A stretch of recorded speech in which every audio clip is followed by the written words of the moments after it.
인생게임에 로그인하셨습니다. 자, 오늘은 대한민국을 대표하는 기업 삼성, 대한민국의 최고 회사 이 삼성의 창업자 고 이병철 회장님의 인생게임에 대해서 한번 살펴보도록 하겠습니다. 이병철 회장님은 어떤 인생을 보내셨을까요? 일단 우리가 삼성 하면 생각하는 이미지가 있습니다. 원래 왠지 처음부터 돈을 잘 벌었을 것 같은 회사, 그냥 1등인 게 자연스러운 회사, 원래부터 재벌이었을 것 같은 회사죠. 근데 원래부터 돈을 잘 벌고 원래부터 1등이고 원래부터 재벌일 수는 없죠. 그럴 수는 있나? 아무튼 이 이미지 그리고 이거에 대한 오해와 진실을 한번 살펴보도록 하겠습니다. 일단 이병철 회장님은 사실 금수저 출신은 맞아요. 만석군 집안의 유복한 출신으로 태어나서 와세다 전경대학을 다녔죠. 근데 이제 귀국하고 나서는 할 일이 없어서 백수 생활을 합니다. 할 일이 없어서 시간이 남으니까 뭐 그때 당시에 PC방 있는 것도 아니고 오락실 있는 것도 아니니까 이웃 친구들이랑 도박을 해요. 도박이 근데 5분, 10분, 1시간 할 수 있는 게 아니니까 아이가 넷이나 있는 아빠가 하루 종일 도박하고 밤늦게 집으로 들어오는 이런 방탕한 생활을 꽤 오래 하셨다고 합니다. 그러니까 지금으로서는 상상이 안 가죠. 삼성의 창업주가 이렇게 방탕한 세월을 보냈다는 게 상상이 안 가는데 나중에 이병철 회장님이 이거에 대해서 멋진 말을 해주십니다. 지난 시간을 허투루 보냈는지는 당신이 지금 시간을 어떻게 쓰는지에 달려있다. 지난 10년을 당신이 실직해서 낚시만 하고 보냈다고 하더라도 그 경험을 지금 어떻게 사용하느냐가 중요한 거다 라는 말을 해줬으니까 혹시라도 자기가 지난 시간을 낭비했다는 생각이 들거나 지금 그렇게 보내고 있다고 생각하시는 분들은 이병철 회장님이 괜찮다고 합니다. 여러분 괜찮아요. 앞으로 그 시간을 잘 활용하시면 돼요. 근데 이 정도 영상을 보실 분들은 그럴 분은 없을 것 같습니다. 어쨌든 이제 전설이 시작되는데 26살에 전설이 시작돼요. 어느 날 저녁에 방문을 열고 아이들의 자는 모습, 아이가 또 무려 넷이나 되는데 이 넷이 이제 그 전설의 그 4명 중에 한 명이 그 전설의 한 분이시죠. 아무튼 이 방문을 열고 내 아이의 자는 모습을 보고 나서 악몽에서 깨어났다고 합니다. 내가 이렇게 살면 안 되겠구나. 정신 차리자. 그리고 밤새 고민을 한 끝에 자신의 갈 길을 정했습니다. 그게 바로 뭐였냐? 사업이죠. 자, 사업을 시작하기 위해서 어떻게 사업을 시작했냐면 좀 스케일이 달라요. 부친에게 쌀 300석 토지를 지원받았습니다. 근데 이 부친에게 쌀 300석 토지를 지원받았다고 해서 이병철 회장님의 공로가 가려지는 건 말도 안 되죠, 여러분. 1에서 10을 만들고 100을 만든 것도 대단하지만 100에서 1000을 만들고 10,000을 만든 것도 대단한 거예요. 그리고 아무리 이 정도 지원을 받았다고 해도 대한민국 최고의 기업으로 키워내는 거는 그거는 남다른 거죠. 그리고 그냥 쉽게만 된 건 아닙니다. 앞으로 3번의 위기가 나올 거예요. 어쨌든 이제 이 토지를 지원받은 걸로 삼성 상해를 설립하고요. 조선 양조를 인수하고 좀 사업에 센스가 있으셨던 것 같습니다. 부동산까지 승승장구합니다. 사업에 센스가 있다고 말한 건 뭐냐면 이병철 회장님 인생을 보시면 딱 그 시대 당대에 필요한 물건을 딱 당대에 제공하는 그런 사업을 하세요. 그래서 부동산까지 승승장구했으나 이제 태평양 전쟁이 터지면서 이 부동산이 폭락하게 됩니다. 완전 망해요. 이게 여러분 우리가 남의 얘기라서 재벌 이야기고 남의 이야기라서 쉽게 생각해서 그런데 요즘 집값 비싸잖아요. 영끌에서 집을 여러 개 사놨는데 그 집값이 다 폭락했다고 생각해 보세요, 여러분. 그쵸? 굉장히 위기 아니겠습니까? 그래서 이때 이후로 부동산에는 손을 대지 않으셨다고 합니다.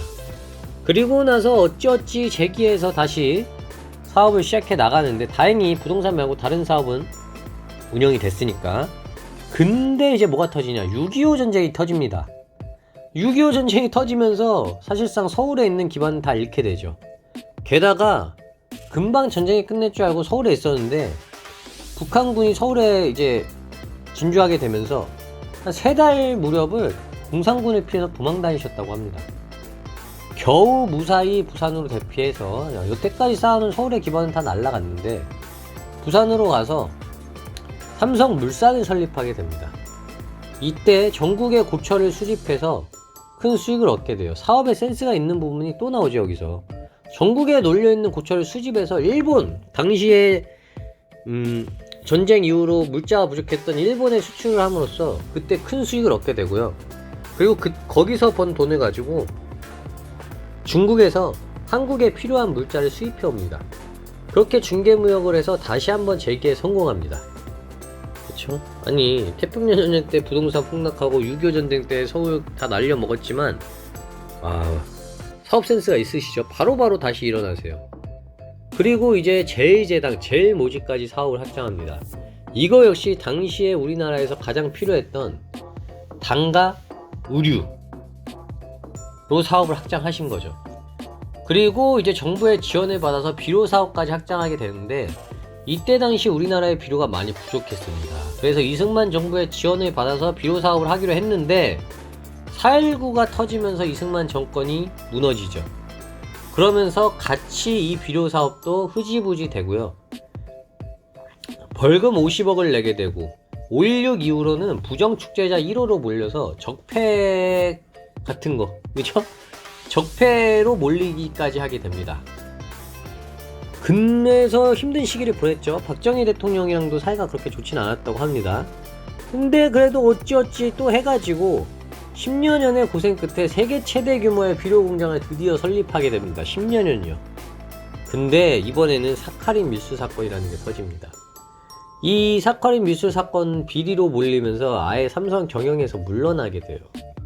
그리고 그동안 고생해서 만든 이 비료 공장은 당 강제적으로 한국 비료 공장에 넘기게 됩니다. 이 한국 비료 공장이 현 롯데정밀화학이에요. 저도 이제 과거에 한 1년 정도 노력해서 유튜브 채널, 구독자 1만 명 정도 채널을 만들었는데 그 채널이 날아간 적이 있거든요.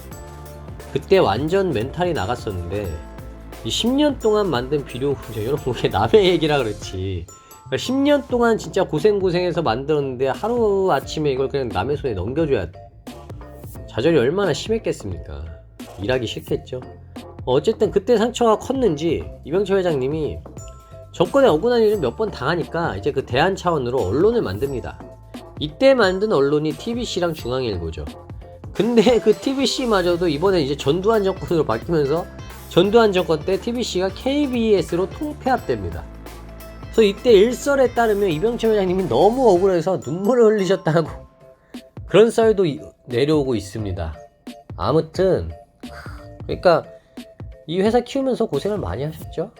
그렇죠? 그런데 그래도 꿋꿋이 또 일어납니다. 한일은행, 조은은행, 안국화재, 동방생명을 인수하고요. 고려병원, 삼성종합건설회사, 삼성전기, 삼성전자를 설립하고 성장시킵니다. 특히 이 중에서 삼성전자설은 또 할 얘기가 많는데, 아까도 제가 사업에 센스가 있으셨다고 했지만 이때 당시 삼성전자는 다 비웃었죠. 일본한테 무시받으면서 30년을 내다보고 시작한 반도체 사업이 지금 우리나라를 먹여 살리는 그런 기업이 됐습니다. 삼성전자 관련된 썰은 다음에 다시 한번 2부에서 풀도록 하고요. 그래서 이병철 회장님의 인생은 다음에 3가지로 요약할 수 있습니다. 운둔 근이죠. 운이 좋고 고지식하며 끈기가 있어야 한다. 이거 이병철 회장님이 직접 말하신 거예요. 본인 입으로도 운이 중요하다고 하셨고, 근데 운도 좋지만 앞선 내용에서 보셔서 아시겠지만 무너져도 다시 하고 무너져도 다시 하는 이런 고지식한 끈기, 이 끈기로 지금의 삼성이 생길 수 있었다. 저도 한번 끈기 있게 한번 어떤 일을 하든지 해보도록 하겠습니다. 여러분들도 좋은 운 가지시고 끈기 있게 하고 싶은 일을 한번 진행해 보시기 바라겠습니다. 삼성 관련된 이야기는 다음번에 또 풀도록 하고요. 오늘 영상은 여기까지입니다. 내용이 좋았다면 구독과 좋아요 부탁드립니다. 더 좋은 영상으로 여러분의 인생에 도움이 되도록 하겠습니다. 감사합니다.